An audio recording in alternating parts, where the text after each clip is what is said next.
Good morning, Rachel. Good morning. Thanks for being here. Yes, thank you for having me.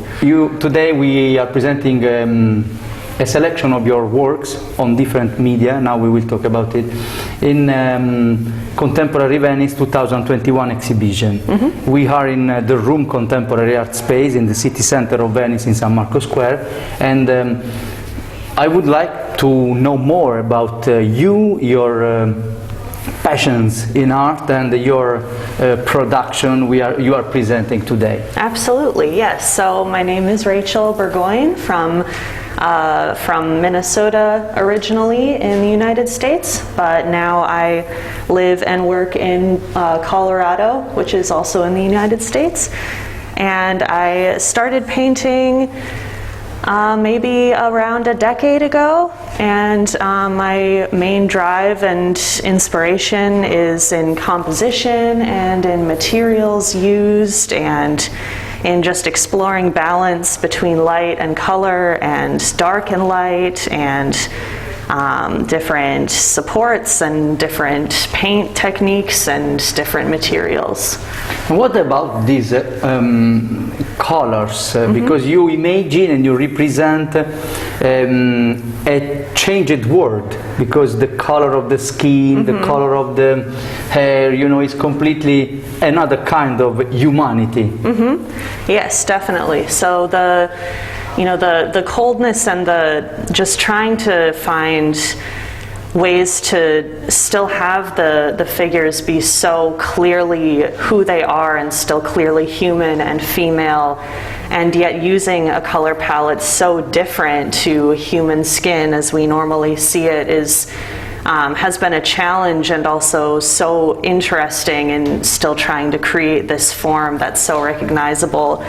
And experimenting with different types of colors and using greens and pinks also, but I've always found myself drawn back to the blues and purples, just in the way they complement each other, and in how just blue is so deep and rich in terms of its actual color and pigments. So I've just always found myself just falling back to that particular palette. So it's an aesthetical research, but it has only an inner meaning related to the color. Why do you imagine humanity and you represent humanity in this way? I don't think there's a particular deeper meaning to that particular color. Okay, it's an aesthetic research. It is an aesthetic, yes, an aesthetic research, and in experimenting with different colors, with forest greens and pinks also, and reds, and using purples for the face tones, I've just found that blue just really works best, and perhaps that's because it's so incredibly different, as opposed to something like a pink or a red that is a little bit closer to human skin tone. But I've just found that blue is just it's more appealing to me and seems to work better in my estimation. And there is a good dialogue and a balance between the different colors.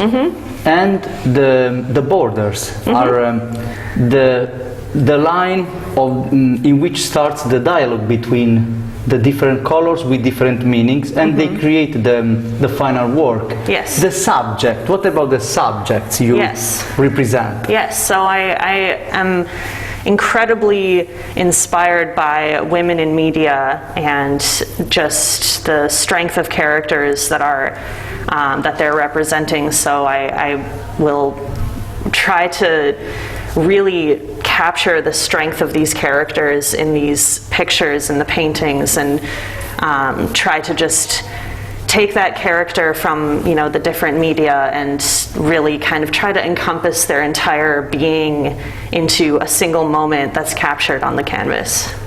That's great. So this production has been realized in which period of your life? Is last production or?